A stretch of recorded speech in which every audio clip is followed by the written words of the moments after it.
God, I need a more recent show to talk about. Oh, I've been watching Steins. I thought the first episode was pretty boring when I watched it 3-4 years ago, but you know, I just so happen to been through all the episodes now, and even Steins Zero, and it's not as good as people said it was. 9.2 my ass. Like, no, get that out of here. And to all you people thinking, well, you just have shit taste in anime, go watch the classics, bruh. And trust me, I'm not just some normie who thinks that SAO is the best anime ever. I have seen the classics. So my anime credit checks out, and all these shows are better than Steins anyway. So as I said, when I tried to watch Steins 3, 4, some 5 years ago, I thought the first episode was boring. I couldn't even get past it, but with the new release of Steins Zero and upon learning that Steins is completely free on YouTube, I thought, why not? It seems like the universe is trying to tell me something. Major spoilers for literally everything. Don't watch this if you haven't seen Steins or will never watch it. Let's just start off by saying that I love the characters. Hoenn Shinja... Jesus, what is his last name? He's instantly become one of my favorite characters in recent memory. He's so charismatic and quirky. He's not antisocial in the way some characters are that they can't talk to people. No! You sit there crying about some problem and Hoenn laughs because dumb slutty, he told you were wrong about it. You didn't want to believe him. Now look at you, crying like a bitch. And the other characters are so full of life. The hacker, the redhead, the hack girl, the Neko girl, if it isn't obvious, I don't know anyone's name because they're like, holy Jesus, like, there are like 3-4 characters whose first names start with an M, but the hack girl in the sub-anime, for some godforsaken reason, refers to the red girl, who is both Mikarasi and Kurase, as my Hikoboshi. And I'm like, what is happening? Who is that? What? No. So yeah, I don't know anyone's name. And so we're all on the same page. I'm just not going to use anyone's name, but Hoenn. All the characters are fun and quirky, and I enjoy the dynamics they have. I even enjoyed these characters more than some other greatly written characters. Now that that's out the way, I can rape on this hill for the rest of the video. My main problems with the show is that I feel like the writing gets messy around the episode 12 mark, which is weird because a lot of people say this is where the show actually, kicks into high gear and then stops becoming boring and stuff like that. So yeah, it's a bit weird for me to think that the turning point is where the show gets worse, but I'll do my best to explain. I'm actually not sure if it was episode 12, but the point where the part-timer girl, that's her, the villain said, "It was me, John Tudor, all along," and she was a time traveler from the future and stuff like that. Like, fine, it was pretty suspicious that she knew about time traveling and had a weird interest in Hoenn, how do you say his last name? Hoenn Kiyoma. Like fine, being a time traveler is fine, but being John Tudor, being the daughter of one of the main cast, now that's just pretty convenient, I guess. And John Tudor, the time traveling daughter, one of the main cast, whose enemy is the same enemy as the main cast, happens to work downstairs from them. Now that's pretty convenient. So that aside, the story pretty much comes to a halt after Hat Girl dies and we focus on trying to figure out how to keep her alive. Now my main problem with time travel stories is that they always have a way out. You can explore many good and bad scenarios but not stick to any of them, which can almost rob the viewer of the emotions they felt, being able to just back out of any bad situation. And that's not my problem with this scenario particularly. It's an interesting thought experiment, I guess. Hat Girl seemingly is destined to die here, so how do we solve this? Well, remember that scene right before she got shot where part-timer girl got all nervous when she realized that Stern had been spying on them, and she bolted right out of there before everyone gets shot, and then comes back and fucking murders all of them? Yeah, maybe you should talk to, oh, okay, I guess you could just do that. I guess we're not even gonna acknowledge that happened. Alrighty. So my problems with time traveling shows robbing the viewer or characters of development starts with Hoenn Kiyoma and Kurase? The redhead. Watching two characters get very close through different timelines, then have to reset and start over doesn't make me feel good. Because not only have my investment in these characters been reset. Is that a word? Resetted? Holy Christ, that is not a word.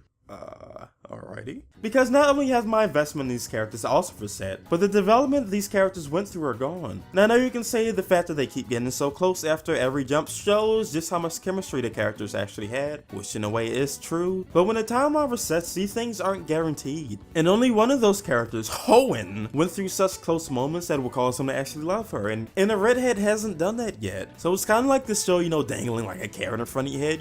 It just makes me, and I'm sure some other people out there, not want to stay invested in this relationship. Or another thing, like when part-timer finally gave up and said she was going back to the past to wipe Stern's database to save everyone and failed, I genuinely felt bad for her. And it felt like a really solid point in time that couldn't change. It felt like this was, finally something permanent that the characters just had to deal with. She failed her mission. And now the characters, and now and now she didn't fail her mission. I mean, I don't remember exactly why she didn't not fail after she said she fell, but she actually didn't fail, so, you know, that didn't matter, I guess.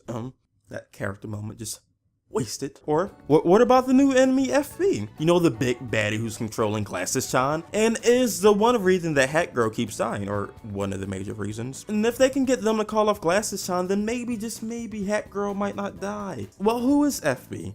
It is the guy renting them their house. Oh, small world, huh? What a coincidence that all of the key players just seem to congregate around this one house. You know, that's awfully convenient, I know. Not only is it convenient, it was only relevant for like one episode. I'm not even sure what the point it was making him FB was. Like, his backstory felt so thrown together and rushed, I just kind of like rolled my eyes like, yeah, of course. Or how about the themes that people should just accept their past and learn to live with themselves? You know, the otaku girl needs to accept that her father died. The girl who's actually a guy turned himself into a girl needs to accept that they were born a guy. These people need to accept that you shouldn't change the past because it can really mess over other people's lives. And just accept the life that you have now and work with it and learn to enjoy it. So that I can change the past to keep my friends alive. That seems a bit hypocritical. I mean, fuck those guys, am I right? Like, screw them. So after they undo the time stuff and realize that the redhead now has to die so the Hat Girl can live, Part-Timer returns from the future to tell us that she can save the redhead. And she knows who her dad is, which is convenient, I guess. But no, this is a different Part-Timer girl who knows who her dad is, so why is she here exactly? Because Part-Timer from the last timeline only stopped here to see what her dad looked like before she went back to the past to save the world. So why is this Part-Timer girl here? Why didn't she go straight back to the past and do whatever her mission is? Which I guess is saving Kurosei. She said it was to save Kurosei because Kurosei's dad gets her research papers with starts World War III, which I guess is the thing, but why didn't Part-Timer girl from the other timeline do the same thing? Does her dad in that timeline not kill her for a research paper and then defect to Russia? Why wouldn't you have mentioned that, Part-Timer girl? Well, when Okabe goes back to stop Kurosei from dying, he actually kills Kurosei. So, in the previous timeline, did Okabe kill Kurosei? Because if you remember from the first episode, Kurosei missions already talking to Okabe earlier that day. And Okabe said that he didn't even know who she was and called her crazy. Which means that she had already talked to Okabe coming back from the future. Jesus. She had already talked to Okabe coming to the past to save her. So does that mean that Okabe did kill her in the first episode, or does her father kill her over the research papers but not defect to Russia? Was the characters from the future and Part-Timer girl not aware of this? Like, what's happening? This is all pretty confusing. Anyway, everything works out and Okabe saves Kurosei, and she remembers all the different timelines where they spent trying to save the Hat Girl, and it was so precious. I mean, I honestly, I really liked it a lot. It was very, very heartwarming to know that they, through it all, that they finally get together. And after 25 episodes, I'm finally ready for Steins Gate 0. There's a thesis I'd like to familiarize you with. This paper was published by a brilliant female researcher from our university laboratory. I regret to say that the bright woman who proposed this theory passed away at the young age of 18.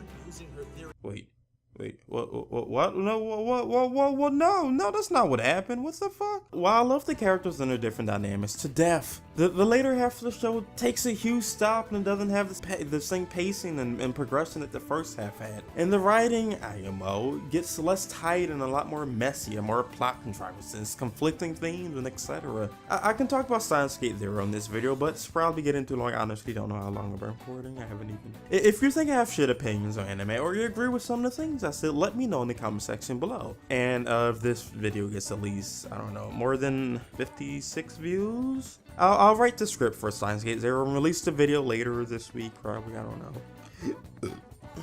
Well, if you enjoyed this video, please drop a like and sub to my channel. And don't forget that bell button for notifications. Thanks for watching.